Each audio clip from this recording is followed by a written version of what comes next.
Vay ana nima bo'ldingiz ha? Vay ana. Vay yulab o'ldingizli. Men jiddiy qutqazishga telefon qilay ya.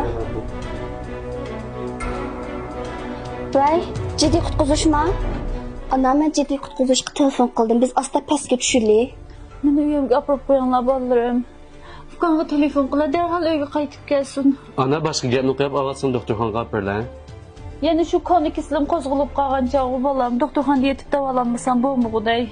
Darhol ukamga telefon qilg'ina, karvatga tushib kelsin menga. Tezroq qaytib kelsin uyga. Ana, odatda men o'z qizingizga o'xshash kuyunyapsınız.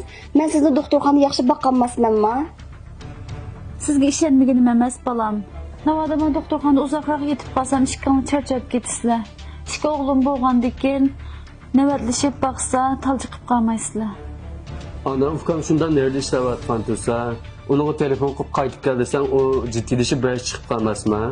Ana, siz xotirjam bo'ling. Men har qanday ish bo'lsa bardoshlik berayman.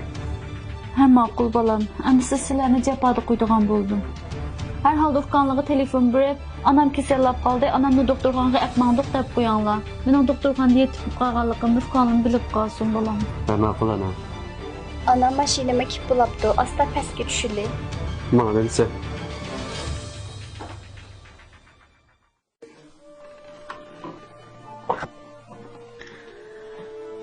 Öygümü kelib oldi. Balam mening davolanish chiqimimga necha pul xarjlangan jaymi? Ha shu achot qilgandan boshqa shu 10 ming ko'ylab pul to'latdimiz. Ana, doktorxonadan endi chiqdingiz. Boshqa ishni o'ylamay yaxshi dam bering. Pulning ishini siz o'ylashmasangiz bo'pti. Balam, ukamga telefon qilib bergina. Ha ma'qul ana. Ulandi. Vay balam, ha yaxshi turdingizmi? Men doktorxonadan chiqdim. Akangiz bilan yengingiz shunda javob atdi balam. Doktorxonaga boramiz taxe, uyga kelamiz taxe. Men doktorxonaning 10 ming qo'y pulini hammasini yengingiz chiqadi.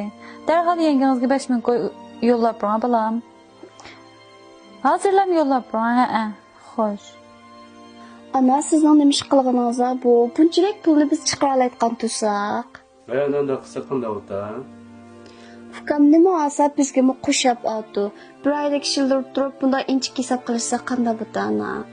Akukuning ashunda bodikalda qilgani yaxshi balam. Hisobot uchuqlab kelsa, aniq aydan ulab kelsa yaxshi o'tdi.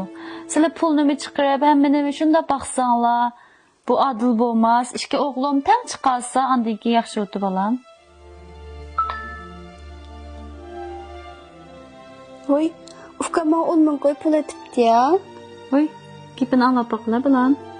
Yenge, anamı doktorxonada davolashga yani bek ko'p javob attınız. Ben sizlar bilan birga turolmay, oldinda bek xijil. Sizga 10 ming qo'yib qo'ydim, davolash pulini olsin men ustimga olay. Siz bilan akamni javob qo'ydim. Qala balam hukumingizga shunda ish qutgan bo'lib ketibdi. Endi bir xotirjam uxlayotgan bo'ldim. Aslında qilmasak bo'pti ana, biz bir oylik ishlar tursak, anda inchki hisobot qilishni o'rnayman. Balam sizlar taxi kichik. Kelgusida aranglarda biraz ziddiyat yuz berib qolsa, o'tib ketgan ishlar tilga ilinib qolsa yaxshi bo'lmaydi. Ota-onalar shunday kichik ishlarni yaxshi bir taraf qilamizsa, bolalar xuddi bir taraf hammani o'z ustiga elib, ziyon tortgandek his qilib qoldi balam. Men bu qatim hammani tushunib yetdim. Men hayotli bo'ldi-kanmi balam, hamma ig'rimni ishkimni tang ustunligiga elinglar. Agar kunlarning birida ketib qolsam balam, ukam bilan bek ijil inoq o'tgan, o'zaro yordam berib, birsi-birsinlarni tushunib, apu qilishib yaxshi o'tanglar. Ma'qul. Ana, doktorxonadan endi keldik. Nega ko'ngilsiz gapni qilmay, shattil yaga. Rahmat balam.